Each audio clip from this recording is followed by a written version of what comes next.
All right, looks like we're live. And as people are coming in, drop into the chat and say hello and tell me where you're from. Just checking my sound real quick to make sure that we don't have the same incident that happened the other day and I was on mute for 5 minutes. If you don't know what I'm talking about, you must be new here, or maybe you missed my live stream. It was 2 live streams ago. Go check it out. After this live stream, of course. Okay, so when I talk to some content creators, coaches, and even business owners, they say they don't want to do marketing at all because they feel like it's very manipulative. And I want to share some ideas that will reframe this perspective and convince you that marketing is one of the most important things you need to do for you to grow your brand and make this world a better place. So, if we haven't met, my name is Adam Zainuddin, and I'm helping to simplify video for creators. I believe that more people should be part of the creator economy, which is booming, and I do believe that by sharing your knowledge with video is the best way to do that. It's not the only way, but it is, in my opinion, the best way. Now let me just switch to my other view right here. Make sure that I can check out the chat and see how things are going before I get started to my next segment.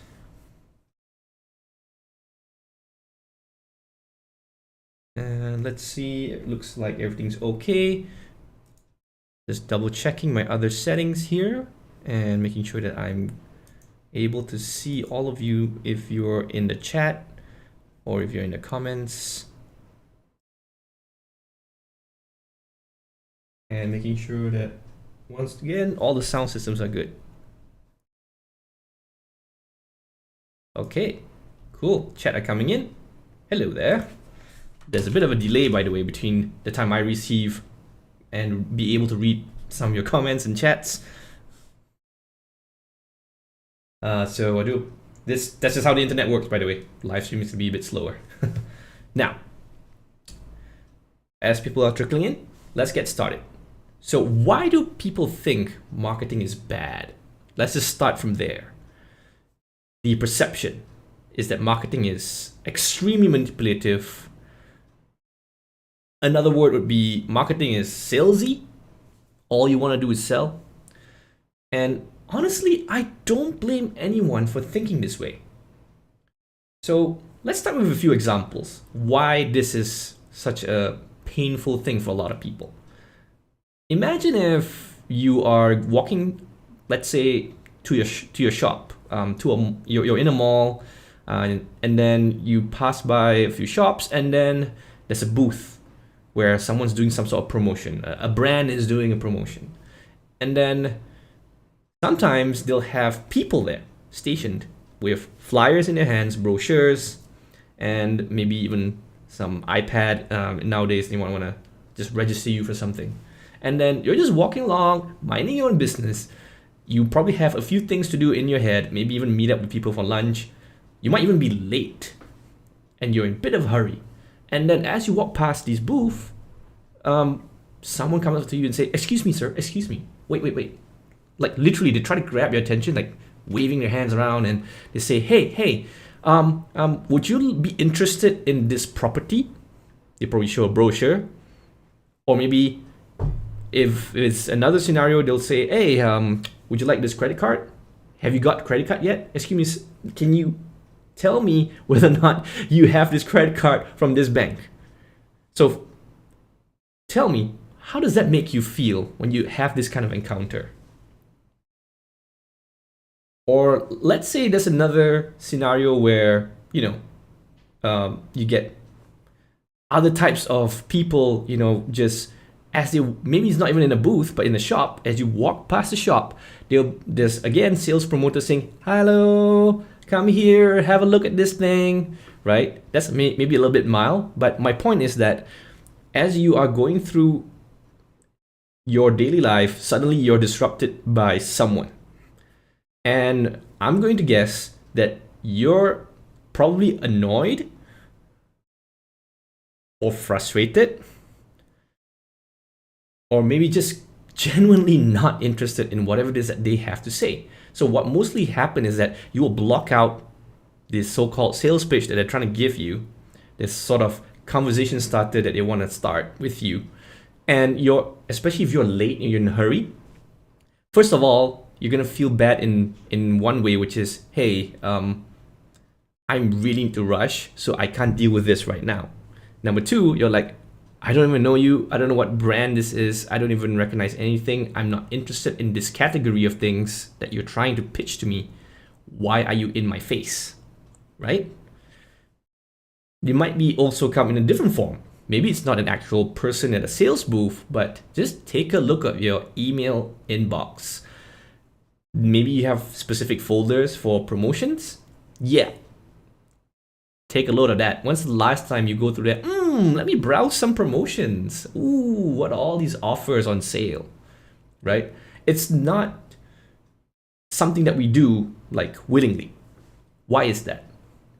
So I'm going to pause here and let you share in the comments if you ever felt annoyed by a marketing or salesperson before, and maybe tell me in one sentence, where was that? Was it a phone call? Was it a salesperson at a booth? Whether it's someone in the email? I'll be interested to know. Let me know in the chat. Now, all this is to say is that this leads to a perception. So that from a customer point of view, you think that brands are all about the sales. They are all about closing the sale. They're not about helping the customer. In fact, you might even conclude in your head, subconsciously or otherwise, that you are being forced into commitment of some sort by that particular business or brand. And this, as I mentioned before, creates this frustration, this sense of being annoyed, and the sense that, okay, you're only talking to me because you just want to sell something. You're not interested whether I'm feeling okay or happy or am I sad or am I hurt. You're just here to get money from my wallet. And the thing is, at the end of the day, one of the core concepts that I want to incept to you right now is that people buy from brands that they know, like, and trust. So how do we make people genuinely want to hear from us? Well, I have 3 ideas that I want to share with you to help achieve that. So the first idea is being generous. Now, what does this mean? Just imagine, what if we give value first before asking them to take any action?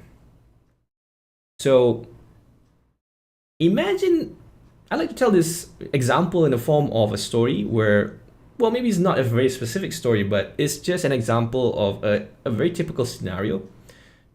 You're a guy, you see a girl at a cafe, you check her out, you're like, okay, I like the way she talks, I like the way, she treats the customers, I like to know her better. Then you approach that girl and you'll be like, hey, would you marry me?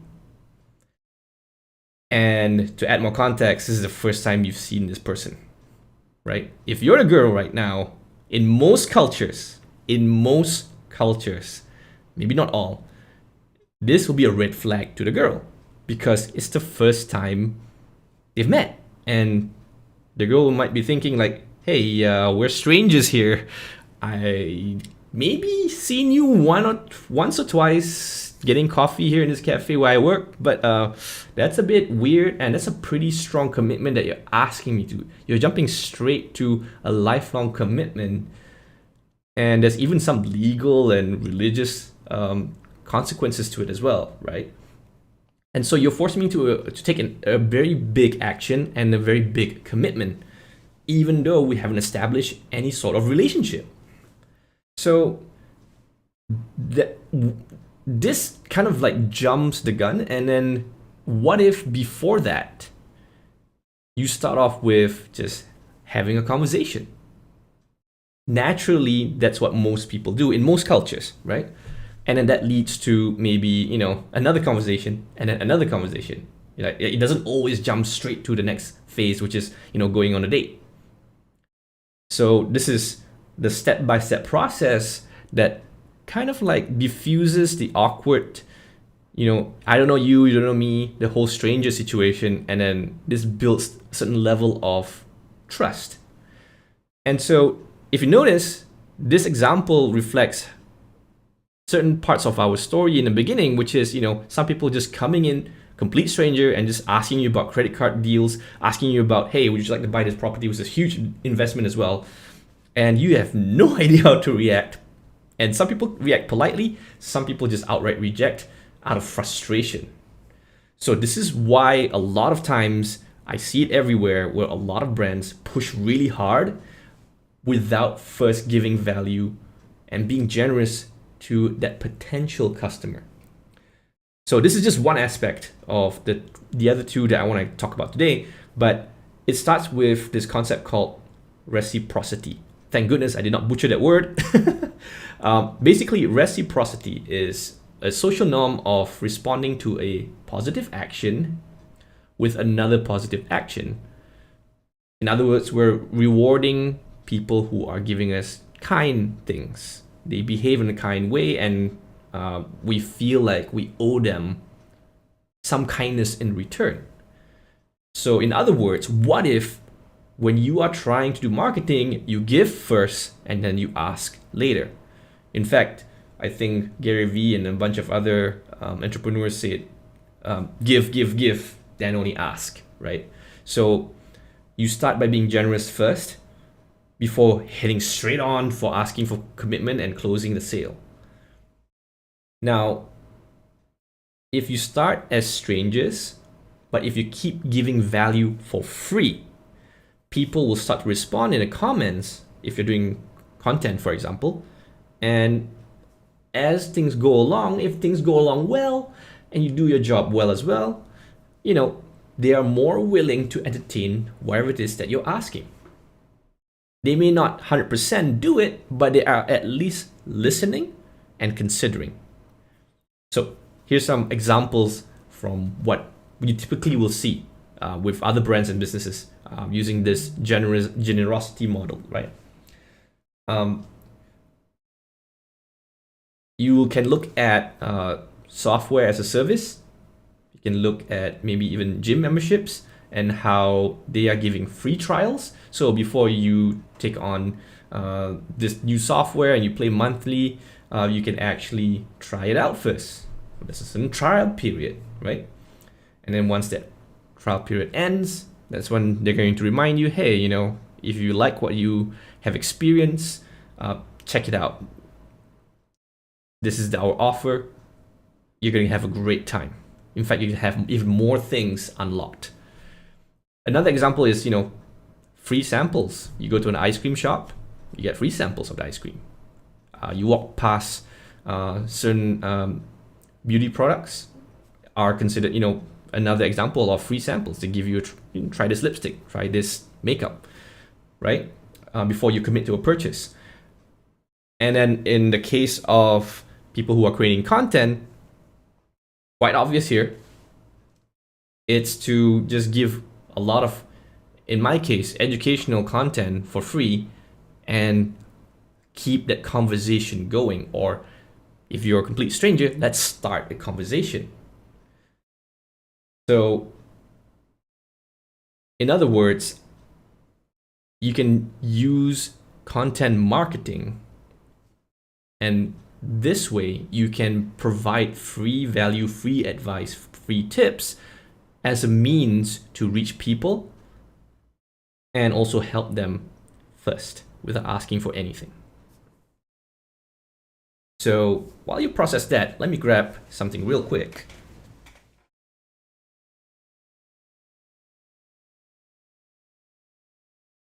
Just want to make sure that my settings are okay. Now drop in the chat if you are getting value, and I would like to ask you, what was the most memorable thing a brand gave you for free? What was the most memorable thing that a brand gave you for free? Let me know in the chat.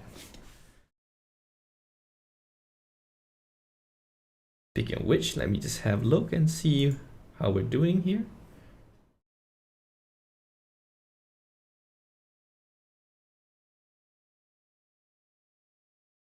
And seeing, okay.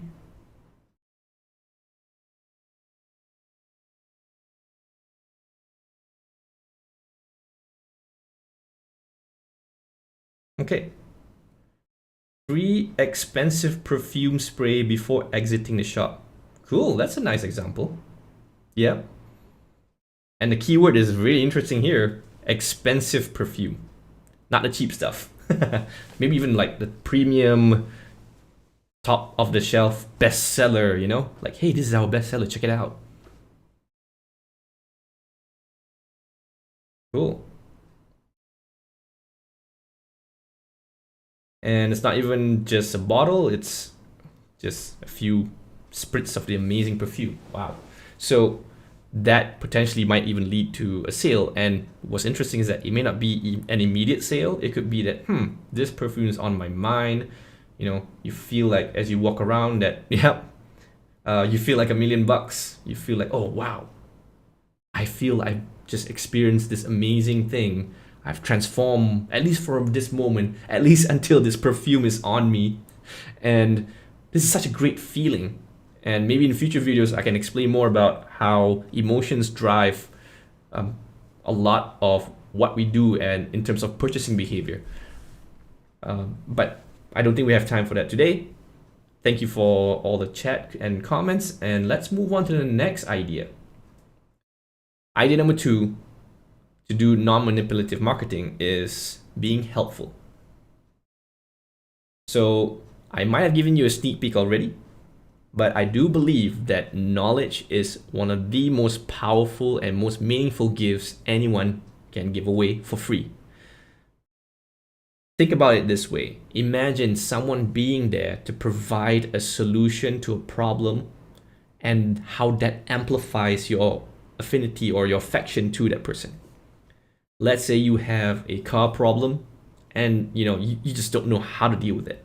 You don't even know how to troubleshoot. You don't know what to do, and it's kind of hot, and you're in the middle of a very busy freeway or highway, and you take out your phone, and then imagine like within just a quick Google search, you're able to find some options of maybe apps, services, phone numbers of anyone that can help you. Imagine that feeling when maybe 3 of them are unable to reply, but that one person that's listed in that search result or in that app is able to immediately just, entertain you. And they could just start by, okay, can you help me explain your situation? Are you okay? How are you feeling right now? Take a breather, calm down. Like, we underestimate how being there for someone is being taken for granted. Like, it's really powerful thing. And so when you spin it around and eventually lead into knowledge sharing, and then let's say someone is having this problem. Okay, let's go back to the car example. I don't know why is there smoke coming up from my car. Like, even if not a live person is there to entertain you and directly answer your question, but just from Google search, if you're able to quickly get some answers from a blog post, from a certain website, you feel that little bit of relief. Or maybe if it's a really bad situation, it could be a huge relief, right? And again, it may not immediately solve that particular problem, but it helps you to at least recollect yourself, reassess the situation, and then it may be even giving you some tips to analyze what's going on. That on its own is better than not knowing anything. In the beginning, you were in zero, and then now you have some knowledge, you have some way of dealing with the current situation you're in. So here's the thing, I think it's no surprise. I prefer to create video content, but you can use whatever medium that you are comfortable with. Just that, if you look around my channel, I only provide mostly video tips. It's the one I have the most success with, and that's my main focus. But just having this concept of being helpful and creating helpful content content that is based on your expertise, your knowledge, your experience, and being super focused in that topic, you can be that go-to person and stand out from everyone else who's doing more selfish content. So it's just about me, I, look at me, I'm so cool, I'm so good, I'm so rich and pretty and have many things. Look at this. Like, sure, there's some people who are, going to entertain those kind of content, but I guarantee you the people who look at educational based content, looking at content that inspires them, teaches them something, feel like they have some answers to certain burning questions, that feeling of getting help is way higher, and it's going to amplify the connection that you start to build with that person who created that content. So here's a few examples. We can go very deep into this, but I'm just going to pick one of the easiest things that anyone can do. Think about how you can reach more people by being a resource center. So very easy. Just start with being a resource center and answer specific questions. Here's some example. You can list down, just simply create listicles, as they call it. List down equipment, gear, software, tools. These are the things that are related to whatever topic or niche that you are in, whatever that you are, passionate about, whatever it is that you have a lot of expertise and knowledge about. That on its own can be a great starting point for someone who wants to get deeper into your topic, right? I'm looking to start live streaming. Let's use that example. And I need to know, I'm completely starting from zero. What is it that I need? Can I just use my phone? Do I need 2 lights, 3 lights, 4 lights? What about the background lights? By the way, something new here. Woo, fancy, right? Hey, how does that YouTube guy, actually create that kind of background light? I'm curious to know. Link in the description below, right? So imagine if I make a blog post and I have a list of all of these resources, there's all these tools that will be extremely helpful to whoever is looking to solve that problem or want an answer to that question, right? And once again, I gotta preach this. I prefer video, and I'm using video, and you can see some examples. I think the next video I'm doing soon is about this specific example of listing down certain types of gear for live streaming. Now, you can also be a master compiler. It's not just about listing down, the best gear, equipment, and tools. You can also be someone who gives credit to other content creators and other useful resources, but you compile it into a very easy to digest, very easy to refer list, right? So a lot of there are some brands out there who actually do this, and they are just crushing it by just being this resource for other resources. So that's another interesting idea, And by the way, in this space, when you're creating content and you're genuinely trying to be generous, you're trying to be helpful, I would advise you to just quote and give credit to whoever it is that actually wrote that piece of content or produced that video. Just give the link in the description and mention who they are. Don't be too careful or too defensive about like, oh no, that person is a competitor, I shouldn't be mentioning that person at all. Like, it doesn't really matter, because at the end of the day, you are going to stand out for you. And we can go deeper into this topic on how you can stand out in a competitive niche and in a crowded space. But basically, don't be afraid. People really don't care where you get it from, as long as they verify that, hey, yeah, the examples you give are really good. I'm going to keep coming back to your YouTube channel or your blog and find out more resources that you're compiling, right? And those are, I think, some pretty useful examples already. Let me know in the chat if you are liking this kind of content, and tell me more about, what you want to see in future live streams. I'm always ready to kind of go through the comments and the chat and seeing, how you're feeling and whether or not you want to learn more things about very specific topics that I've been going through today. Okay. Now, as we go on to the next point, just checking the chat real quick. Okay. And also feel free to drop any questions as I'm talking here, and towards the end, I can go and just check out those questions and address them as much as possible. Whew. All right.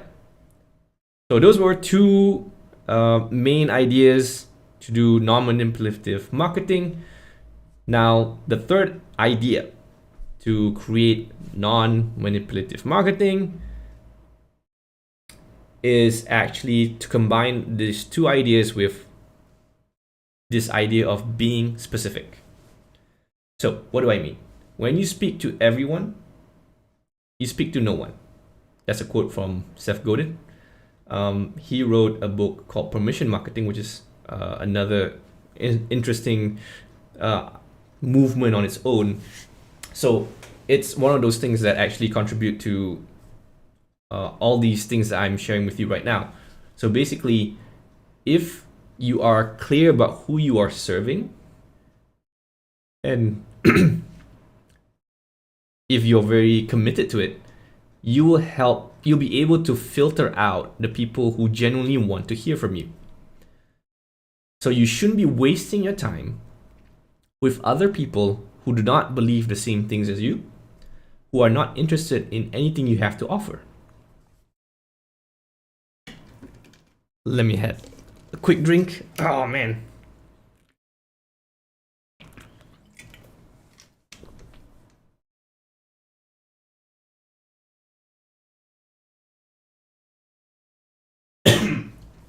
Excuse me.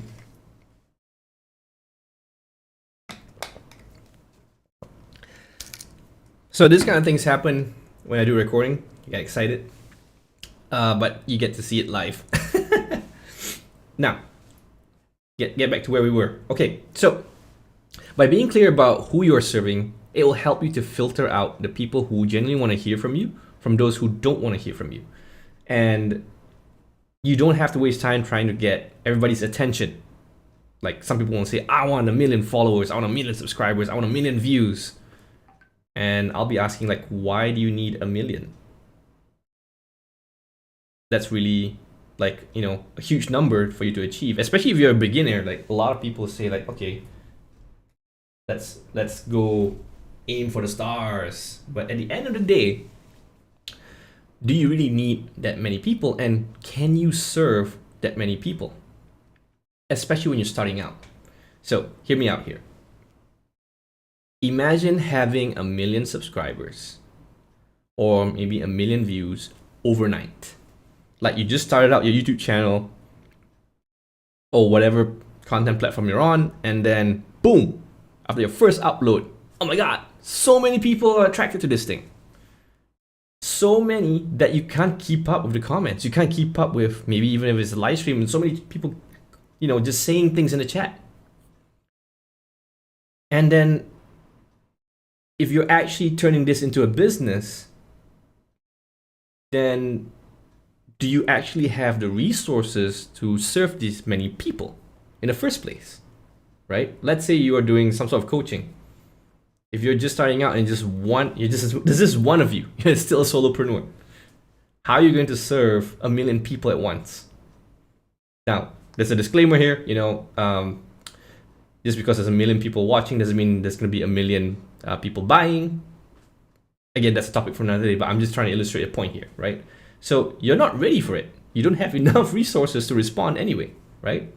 So you don't need that many people. What you should be focusing on is serving the small group of people that is interested in you and getting absolutely good results from there. And then you will make mistakes, and then you learn from it. And that way you'll get good testimonials, you get good feedback, you get more data, you can improve further, and then you build this momentum, and then eventually you get more resources, and then you can serve more people, right? And so I'm not saying don't aim for big things and big numbers. I'm just saying when you're starting out, you don't need to rush. don't put extra pressure to get to that crazy amount of attention. And this is also this weird mistake where you are trying to aim for something that's very broad. You're not being specific enough in who you're helping, how you're helping them, and what makes you different. Then you're not able to reach anyone anyway.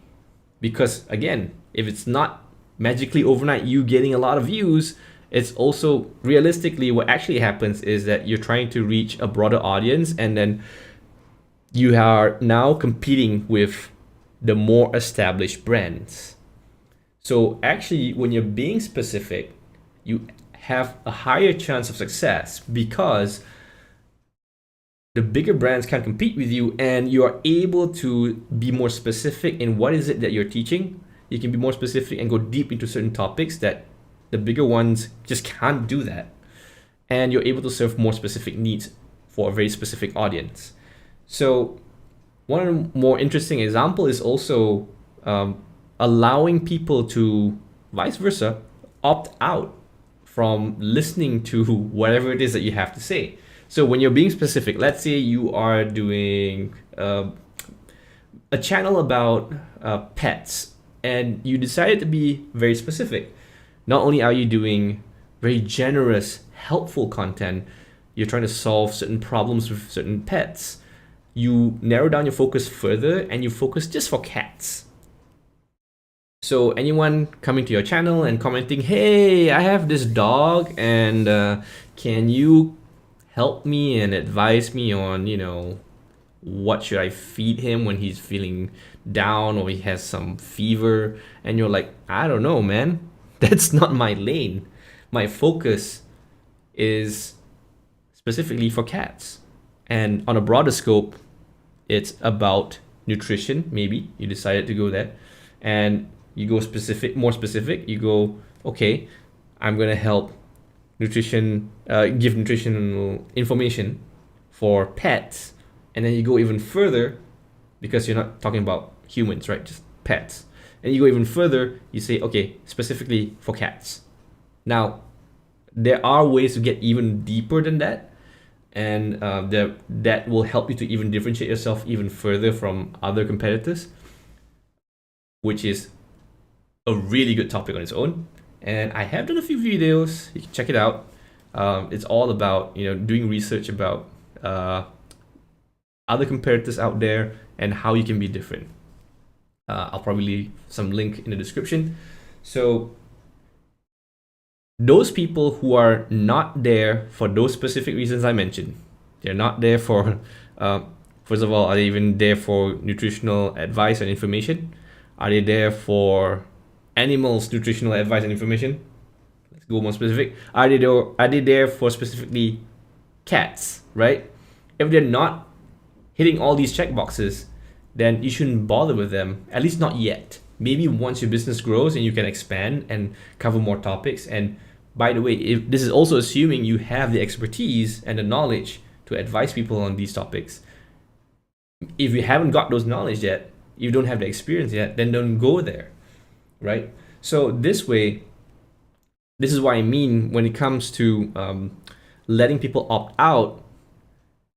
That means that at some point in the day-to-day of the particular viewer or listener who's listening to your content, they will go through and realize that, hey, maybe now I don't need your advice anymore. Now I don't need to follow you or subscribe to you or listen to your stuff anymore. Thank you for all the stuff. Bye-bye.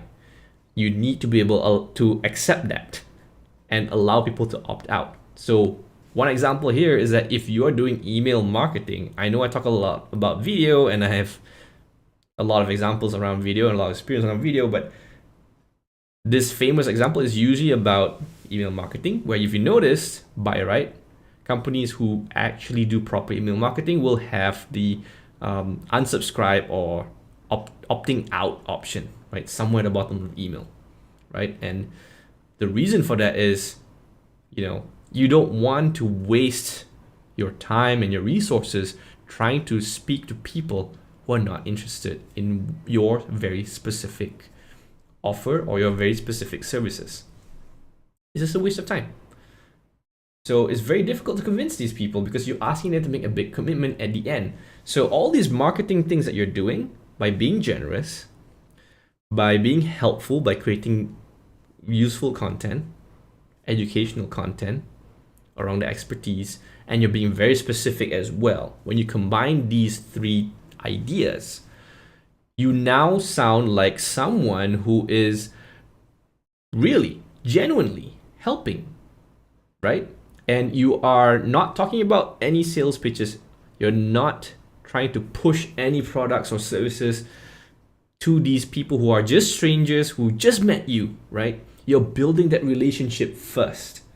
And then if they enjoy all the content and the education and the specific advice that you are giving, guess what? They're going to tell someone else. They're going to tell their family members and friends who might have the same problem as them.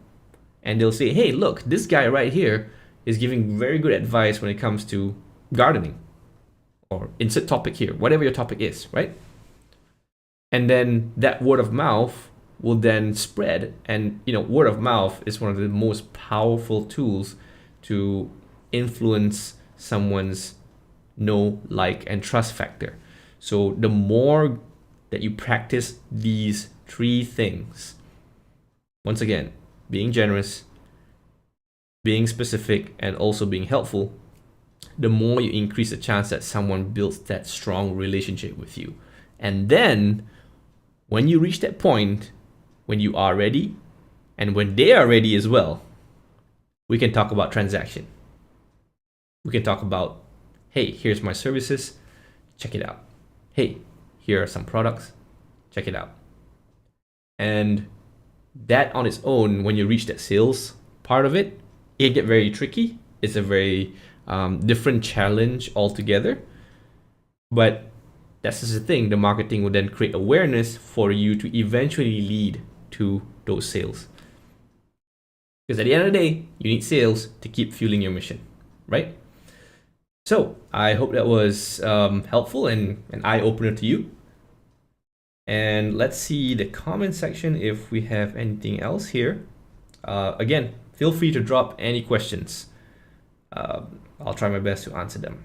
And while you do that, another sip of water.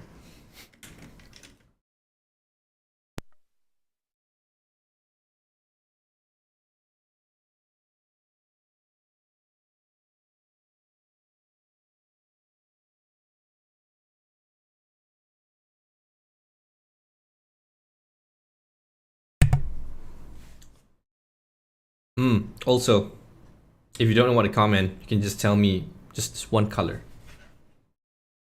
Between green, what did it change? Between green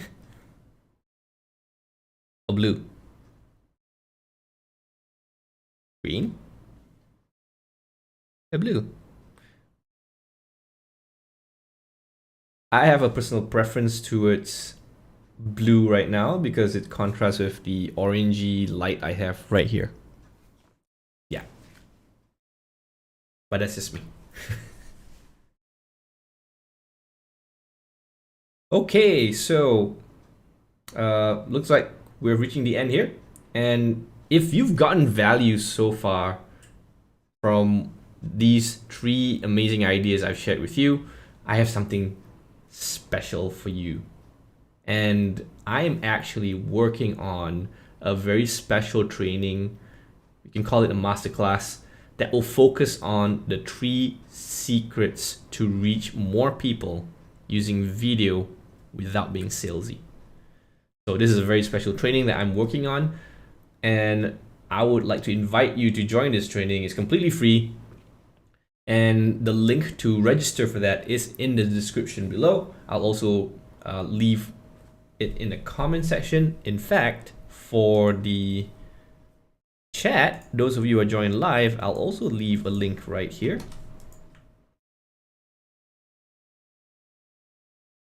Check it out. This is the free masterclass registration.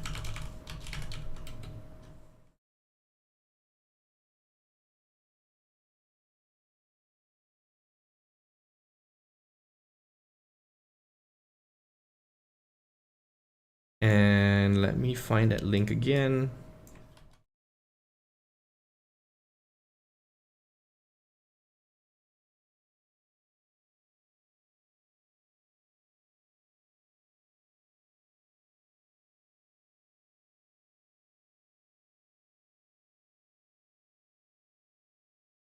And there you go. Link is in it, will be in the description and also in the comment section, in the chat as well. For those of you who are joining live, click that link if you're interested to know more about the 3 secrets to reach more people using video without being salesy. We're going to learn a lot about the different marketing tactics. We're going to learn about the different ways I've experimented with video to create this ecosystem where I get views while I snooze. And also just being authentic, not being salesy or pushy, being helpful, and basically being specific. And all interconnected systems allow me to create views of the views of the views that genuinely help other people and then build that relationship. So if you're interested in that, looking forward to seeing you in that live training. I'll be there live teaching you these 3 secrets. And with that, have a great day. Thank you. See you in the next video.